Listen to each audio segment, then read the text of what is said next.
All right, get ready, because we're diving deep into training program design. Yeah. It's like a backstage pass Yeah, like getting... to see how the pros build training it actually works.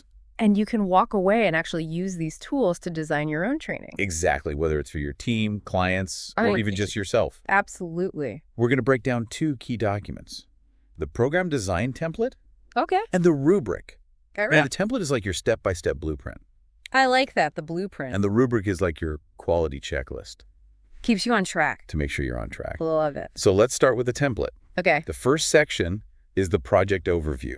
All right. This might sound basic, but it's really the foundation It is. Yeah, it's the foundation. for everything that follows. Yeah, you're absolutely right. This is where you set the stage. You set the stage, you say, why are we doing this training? What problem are we solving? Yeah, What are the goals we want to achieve? you got it. And this is where the rubric can help, right? Yes. It gives us criteria to make sure the project overview is really top-notch. It does. It really does. So the rubric for this section really emphasizes a deep understanding of the training significance. That's right. It's not just stating the problem. Right. It's really demonstrating that you thought through the impact, You got it. why this training is needed, what success looks like. It's the why.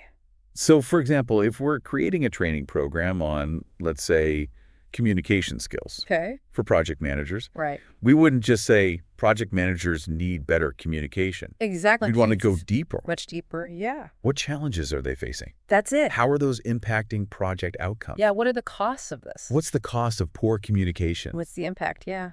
And really paint a vivid picture of the problem You got it. and what the positive ripple effects will be. I love that. The ripple effect. So I'm starting to see how the template and the rubric work together. They do. They go hand in hand. So the template gives us the structure, Right. and the rubric guides us toward excellence It does. within that structure. I love that. It's like partners in a dance. Yeah. Yeah, they really are. Guiding you toward a polished and impactful training program. Absolutely. So once we've nailed down that project overview, we move on to the summary of needs analysis. Okay. And this is where we get into the nitty-gritty. That's where the data comes in. This is where we back up our why with data. Exactly. You've got to have the data. Our research, our surveys, our interviews. Yeah. That tells us what the specific learning needs are.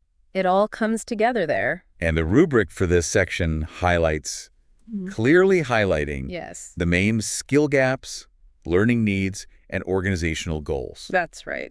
So we're really connecting the dots between what we learned in our needs analysis Absolutely. Connecting the dots. and how this training is going to bridge those gaps. Brilliant. Yeah. So sticking with our communication skills example, Yeah. We might say our needs analysis revealed that project managers struggle with delivering clear and concise presentations, okay, leading to confusion and delays in project execution.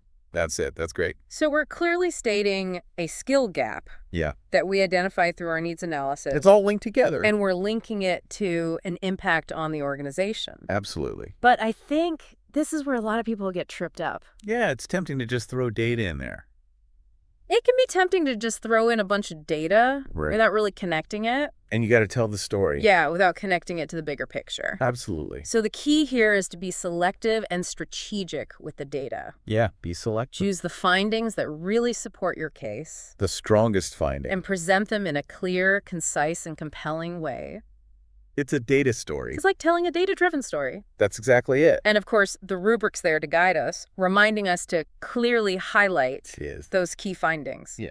It's there all along the way. So we've established the why. We've backed it up with data. We have What's next? the fun part, The fun part. the training objectives and outcomes. This is where we get specific about what participants will be able to do differently. That's right. What are they walking away with? And this is where the rubber meets the road, I'm guessing. It is, yeah. The rubric has something to say about this. Of course it does. So the rubric here emphasizes perfectly aligned objectives, Yes. meaning they should be clear, measurable, and directly support those organizational goals Absolutely. You said it. that we outlined earlier. It all connects. And vague objectives lead to vague results. That's right. We want to be specific. Okay, so no more participants will understand effective communication. No more of that. We need something much more concrete, right? Well, I do. Like, give me an example. A stronger objective might be participants will be able to deliver a concise and persuasive presentation, Okay. incorporating key elements of storytelling and visual aids.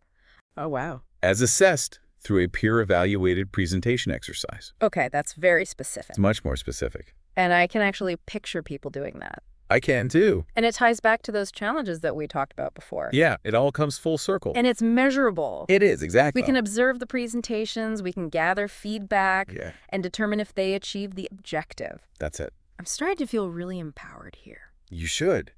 It's like we're not just designing a training program, It's a roadmap. it's a roadmap for success. That's it. And the template and rubric are there to guide us. They are all along the way. So we've covered the why, we've covered the what. We have Now we're moving on to the how, the training program outline. the training program outline. That's it. Now this is where we flesh out the structure of the program. You got it. We break it down into modules, Right. each with their own specific objectives, content, activities, and assessments. You got it. That's right. Okay. And again, I'm sure the rubric has something to say about this. Of course it does. It always does. So the rubric for this section really emphasizes a logical Logical. and cohesive structure. You said it. And cohesive. So it's not just about having a bunch of modules. Right. It's making sure they flow together seamlessly Yes. to Seamless. create a coherent learning experience. That's it. A coherent learning experience. So going back to our communication skills example, Right. we might have a module on active listening, Okay. another module on nonverbal communication, Right.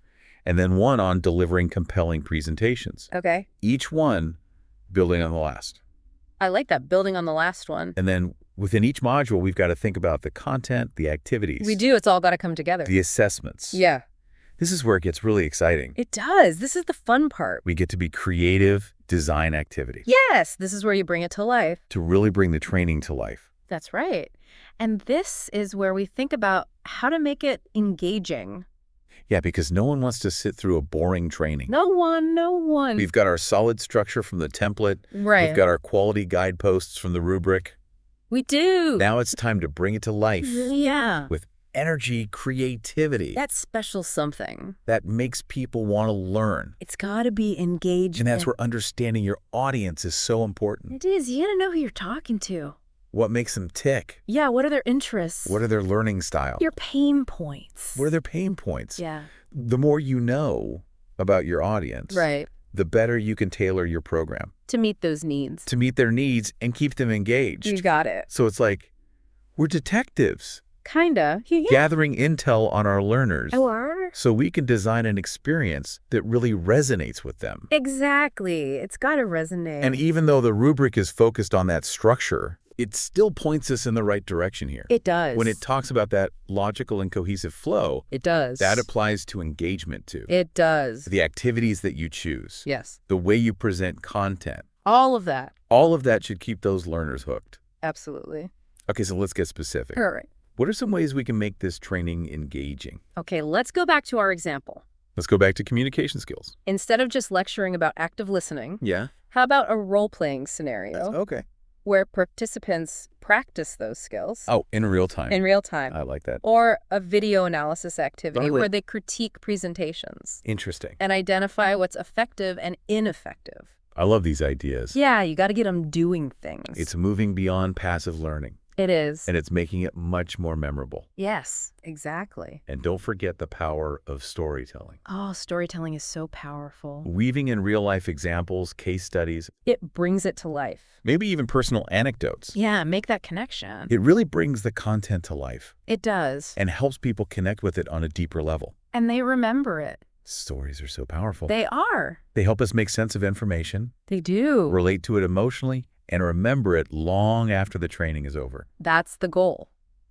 And speaking of remembering Yeah. assessments, You got to assess. the rubric talks about how assessments should be clearly aligned, Yes, but they can also be a great opportunity to boost engagement. they can. Yeah. So instead of a standard multiple choice quiz, Right. we can get a little more creative. We can. Much more creative. Give me some examples. Project-based assessments. Okay. Where they apply the learning to a real-world scenario. Ooh, I like that. Or peer-to-peer feedback. Okay. Where they critique each other. I like that. Give constructive feedback. So we're making assessments an active and collaborative Right. process Exactly. Not just a knowledge test. rather than just a test. It's got to be more than that.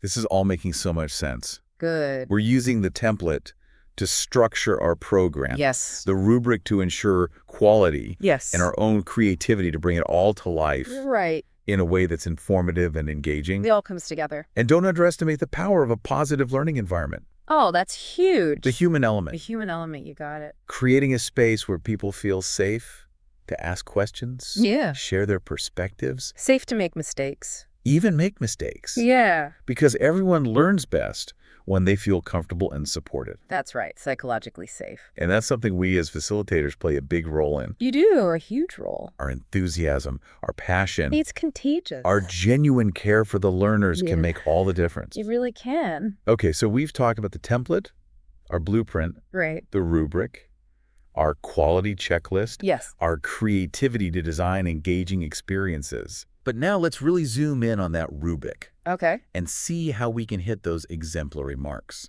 Love it. Yeah. Because the rubric is more than just a scoring tool, right? It is. It's really a roadmap to excellence. Exactly. It outlines what makes a training program really stand out. You got it. So let's break it down section Yeah. by section. Okay. We've already touched on some exemplary criteria, Right. like deep understanding in the project overview, Yeah. clearly highlighting in the needs analysis summary, That's right. and perfectly aligned objectives. Yes. What are some other things we can get from the rubric? Well, when it comes to the training program outline, Okay. the rubric really emphasizes that logical and cohesive structure, Right. but it goes beyond just the modules. Yeah. It's about each element within a module working together. So the content, the activities, Yes, the assessments. all supporting those learning objectives. That's it. It's like a well-choreographed dance. It is. Every step is intentional I love that analogy. and contributes to the performance. yes, And the rubric really gives us guidance on how to achieve that. it does. So, for example,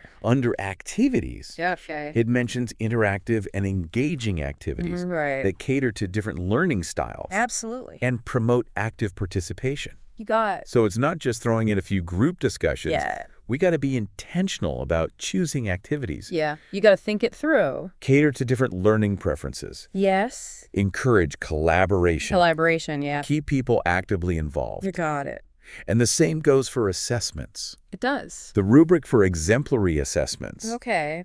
highlights authentic tasks Yes. that mirror real-world application That's it. and require people to actually demonstrate their understanding. You got it. So we're moving away from pen and paper tests Exact. toward more hands-on project-based assessments That's what we want. that really measure someone's ability to apply what they've learned. They got to be able to use it. And the rubric gives us concrete examples of what this looks like. It does. So you're not just guessing. So we have a clear guide to follow. You do. This is starting to feel like we have superpowers here. I know, right? The template gives us structure. The rubric guides us to excellence. And your creativity brings it to life. And we bring it to life with our creativity. That's right. But exemplary doesn't mean perfection. No, it doesn't. It's about striving for the highest quality It's it. in everything we do. In every aspect. And the rubric is not meant to be intimidating. No, not at all. It's a tool to empower us That's exactly it. to create impactful learning. Exactly. The template and rubric are our allies. I love that. They are your allies. They're guiding us toward a program that is well-structured, Yes. engaging, relevant, And transformative. and ultimately transformative. That's the goal. So we've covered a lot of ground today. We have. Program design, the rubric, creating learning experiences Yeah. It's been a great deep dive. that are both effective and engaging. It has. And I think you, our listeners, Yeah. are walking away with some new tools I hope so. and a fresh perspective And a new way to think about training. on training design. Absolutely. And as you go and create your own training programs, Right. remember that the template and rubric are your constant companions. They are They're guiding you guiding you to excellence. toward excellence. That's it. And don't forget to add your own creativity and passion. Yes. That's the secret ingredient. So go forth and create those aha moments I love it. that ignite a love of learning. That's what it's all about. And as always, thanks for joining us on the Deep Dive. We'll see you next time. See you next time.